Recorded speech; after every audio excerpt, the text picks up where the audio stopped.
Class 4 का हिंदी कार्य पुस्तिका पाठ 12 है। ऐसे थे बापू। एक का क, बापू को अन्य किन किन नामों से जाना जाता है? तो महात्मा गांधी, मोहनदास करमचंद गांधी। ख, यदि आप कुछ लोगों को उपहार स्वरूप कुछ देना चाहते हैं तो किसे क्या देना पसंद करेंगे?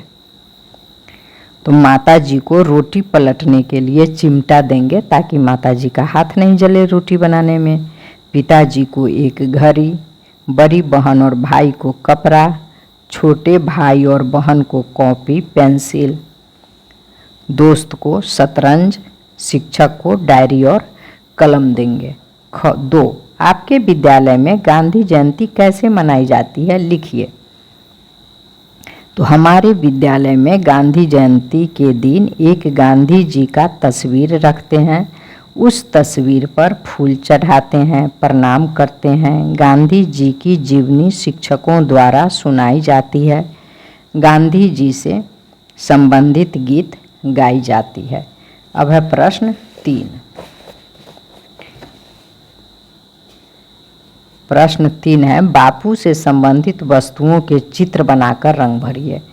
चश्मा, लाठी, चरखा, छड़ी, किताब, अन्य। इसमें चित्र बनाना है और रंग भरना है। तो जैसे इस तरह से बना देंगे लाठी,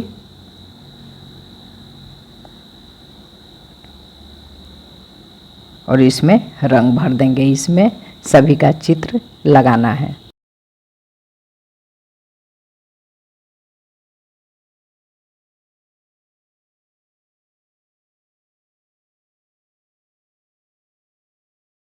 प्रश्न 4, दिए गए चित्र के अनुसार बापू के संदेशों को लिखिए। तो देखिए, यह अपने आँख बंद किया है, इसका नाम है मिजारू बंदर। तो यह संदेश दे रहा है कि बुरा मत देखो, इसका नाम है कीका जारू बंदर। तो यह अपना कान बंद किया है, तो यह संदेश दे रहा है बुरा मत सुनो, इसका नाम है ईवा जारू बंदर। तो यह अपना मुंह बंद किया है, तो इसका मतलब यह संदेश दे रहा है कि बुरा मत बोलो। आगे देखते हैं। प्रश्न 5 है, निम्नलिखित गद्यांश को पढ़कर दिए गए प्रश्नों के उत्तर दीजिए। एक बार मोहन ने पिताजी से राजा हरिश्चंद्र का नाटक देखने के लिए कहा, लेकिन पिताजी व्यस्तता के कारण न जा सके। मोहन अपने दोस्तों के साथ चले गए। वहां जाकर उन्होंने नाटक में देखा कि राजा हरिश्चंद्र सत्य वचन निभाने के लिए अपना राज्य और अपने परिवार को खो देते हैं।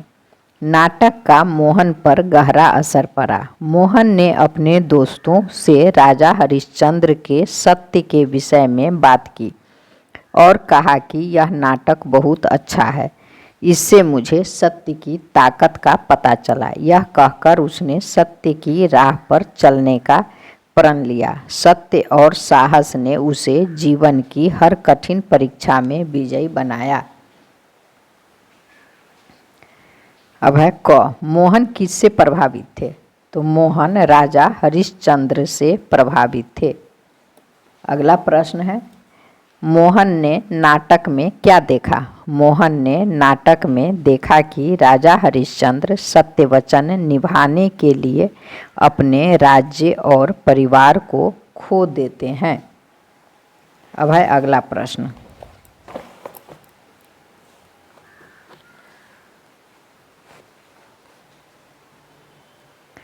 मोहन को सत्य की ताकत का पता कैसे चला? मोहन को सत्य की ताकत का पता राजा हरिश्चंद्र का नाटक देखने से चला। घ, मोहन जीवन की कठिन परीक्षा में कैसे विजयी हुआ? तो मोहन जीवन की कठिन परीक्षा में सत्य और साहस से विजयी हुआ। अब अगला प्रश्न है 6, आप अपने किसी दोस्त, माँ, पिताजी, भाई, बहन एवं शिक्षक की कौन कौन सी निशानी रखना चाहते हैं? सूची बनाइए। तो उसका जो हम निशानी रखना चाहते हैं उसकी सूची बनाना है। तो मान लीजिए आप किसी सामान का नाम लिखते हैं, वस्तु का नाम लिखते हैं, तो वह तो कभी ख़त्म हो जाएगा, पर उनके गुण को हम जब सीख लेते हैं तो वह कभी नहीं ख़त्म होता है। तो चलिए, दोस्त, दोस्त द्वारा दिया गया उपहार। माँ, माँ के द्वारा सिखाई गई अच्छी आदतें। पिता, पिता के द्वारा बताई गई जीवन जीने का तरीका। भाई, भाई द्वारा सिखाई गई शतरंज का खेल। बहन, बहन द्वारा सिखाई गई अनुशासन। शिक्षक शिक्षिका, शिक्षक शिक्षिका द्वारा सिखाई गई एक आदर्श नागरिक बनने का तरीका। इसे ही हम अपनी निशानी के रूप में रखना चाहेंगे। प्रश्न 7, नीचे दी गई वर्ग पहेली में कई शब्द आए हैं, गांधी जी से संबंधित शब्दों पर घेरा लगाइए। जो गांधी जी से संबंधित है उससे घेरा लगाना है। तो बापू, अहिंसा,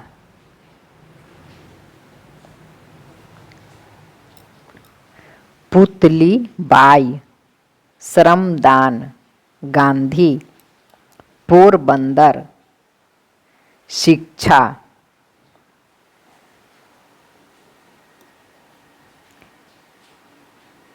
स्वच्छता, गुजरात, चंपारण, देश,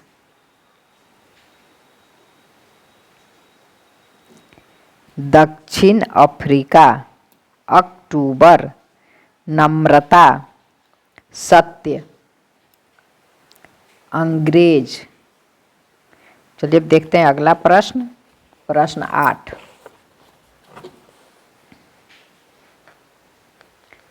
प्रश्न 8 है, बापू के बारे में लिखिए अन्य नाम। तो बापू का अन्य नाम महात्मा गांधी और एक और नाम है मोहनदास करमचंद गांधी। मोहनदास करमचंद गांधी।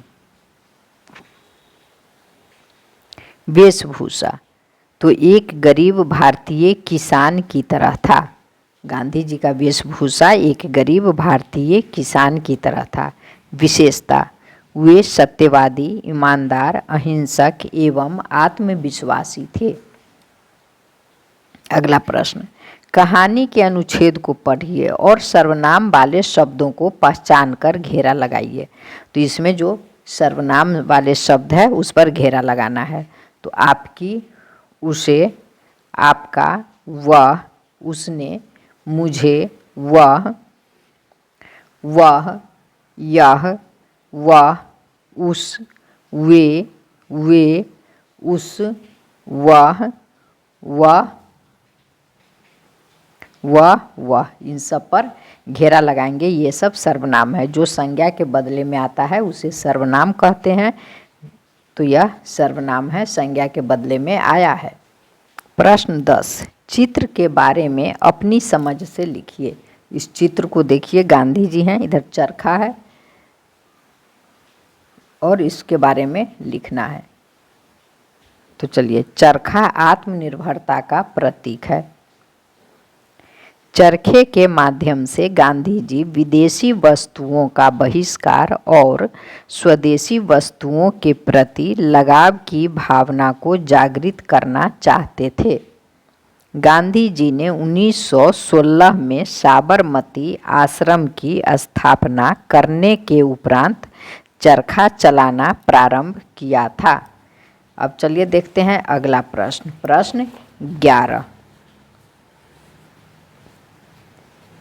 निम्नलिखित वाक्यों में से विशेषण वाले शब्द चुनकर लिखिए। तो जो संज्ञा और सर्वनाम की विशेषता बताता है उसे विशेषण कहते हैं। बापू की छोटी सी पेंसिल खो गई। बापू की पेंसिल खो गई। कैसी पेंसिल थी? तो छोटी सी। यही उस पेंसिल की विशेषता है कि पेंसिल छोटी सी थी, तो यहाँ छोटी सी लिखेंगे। पेंसिल का वह टुकड़ा 2 इंच से भी कम था। तो 2 इंच से भी कम है, तो यहाँ लिखेंगे 2 इंच से भी कम। वह कोई मामूली पेंसिल नहीं थी। तो मामूली विशेषण। बच्चों का प्रेम बापू के लिए बहुत कीमती था। इसमें कीमती विशेषण है। आगे प्रश्न देखिए, प्रश्न है 12। नीचे दिए गए उत्तरों के लिए प्रश्न बनाइए। क, बम्बई में कांग्रेस की महासभा हो रही थी। तो प्रश्न है कांग्रेस की महासभा कहाँ हो रही थी। यहाँ प्रश्नवाचक चिन्ह हो जाएगा। ख, महासभा में काका साहब कालेलकर आए हुए थे। तो इसका से प्रश्न लिखेंगे काका साहब कालेलकर क्यों आए हुए थे। यहाँ प्रश्नवाचक चिन्ह हो जाएगा। ग,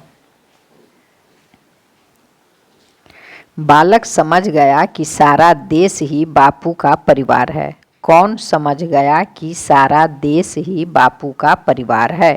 तो फिर प्रश्नवाचक चिन्ह हो जाएगा।